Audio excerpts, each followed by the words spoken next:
You're a few weeks away from your marathon and you've done all those brutal long runs and those hard speed workouts, and your fitness is at an all-time high and you're in the taper phase. But maybe this morning you could barely walk down the stairs and you've noticed a slight ache in your knee and you convinced yourself that you're not even going to make it to the marathon start line. Welcome to Maranoia. It's completely normal. I can guarantee if you're running a marathon in the next few weeks, almost all the other runners who are going to run that marathon with you are going through something very similar. It's the phantom injury phase of the taper, and it can destroy your marathon if you let it take control. But before you throw your running shoes in the bin, I want you to listen closely. Today we're going to talk about why your body is feeling the way it does. Why is your mind playing tricks on you? The science behind the heavy legs illusion, and how to stop yourself completely self-sabotaging before race day. Let's talk about that phantom injury first.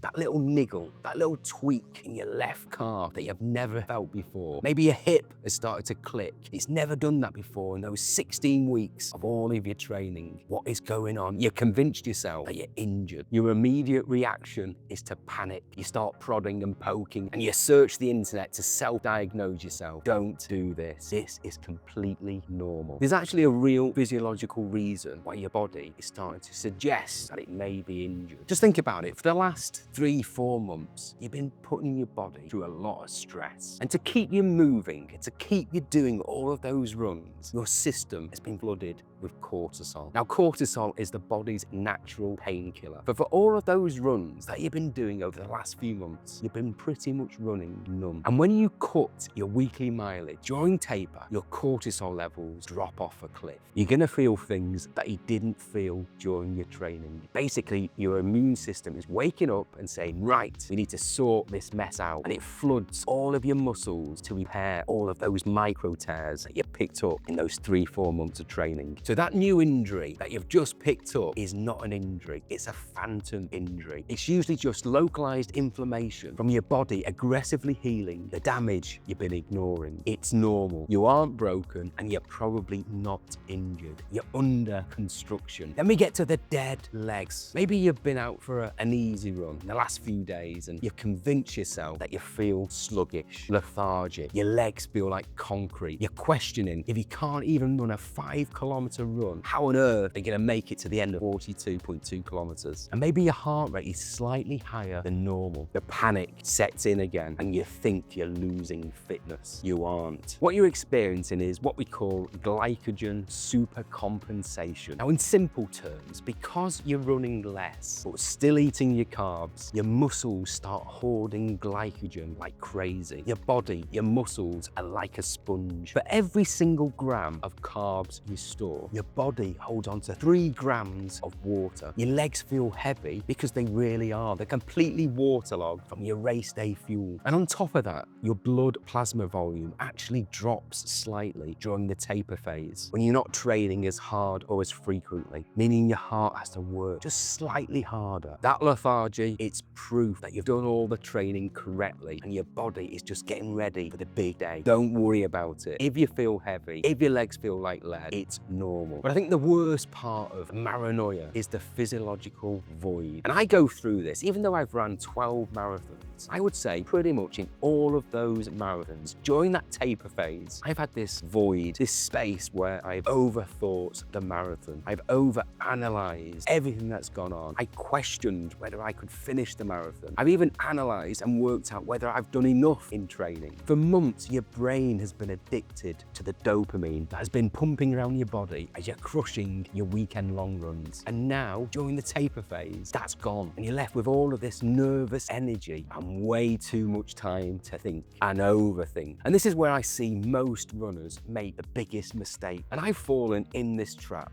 I've done that secret little test run just to make sure I've still got it. I felt sluggish a few days before a marathon and I've gone out and absolutely smashed a 10K at race pace just to prove to myself that I still had it. listen to me on this one. No marathon in history has been saved by a hard or fast workout in the days leading up to the day itself. But many marathons have been ruined because of it. You cannot build fitness in the last 14 days. And you can't lose fitness in the last 14 days. So your Maranoia mind may be asking whether you're starting to lose fitness. You're not doing as many miles during the week, so surely you're losing fitness. You're not. The hay is in the barn. All of the work has been done. Those 14, 16, 18 weeks, that is where the real training magic happens, not in the last couple of days. Your ego is going to beg you to test your legs. Tell your ego to shut up. So how do we actually get through these final few weeks without actually losing our mind? First things first, stop checking your running watch.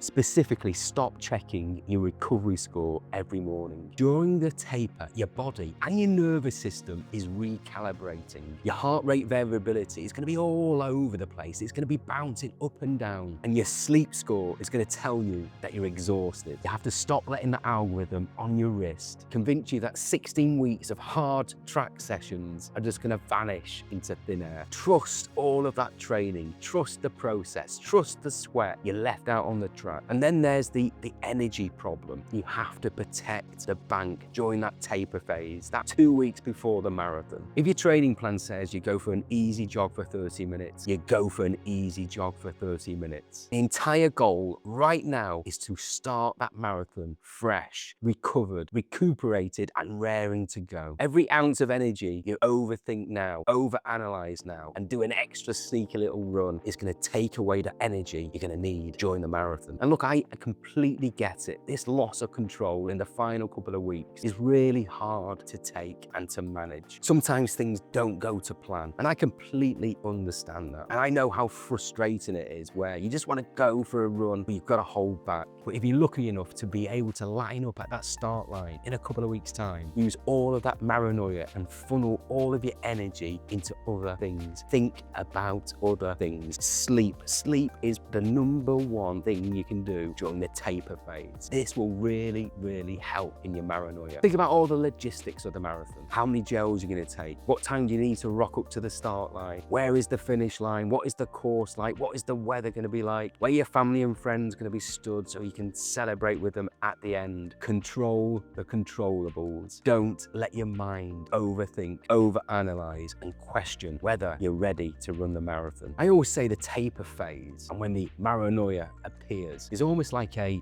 waiting room for the marathon. And it's sort of supposed to feel a little bit uncomfortable. So let me know whether you're ready for your marathon. Maybe you've got a couple of weeks until your next marathon and you're starting to feel some little tweaks and niggles, and you're starting to overanalyze and question whether you've done enough work over the last 14, 16 weeks. Let me know down below in the comments, and I'm sure other runners are going through exactly what you're going through now. And as I say, this is absolutely normal. It can be quite disconcerting. It can be quite unsettling, especially if you've never ran a marathon before. All of these things your body is doing to you and your mind is playing tricks on you. It can be quite a shock to the system. But once you get through the taper and once you get through the Maranoia, you actually have to run the thing. Now, if you want to know how to execute all of the important kilometers in a marathon, I think this video will be really helpful. It's 30 minutes long, so it may take your mind off the marathon crazes that you may be going through. My name is Paul. This is Running the Sun. Good luck in your taper phase, and I'll see you in the next one.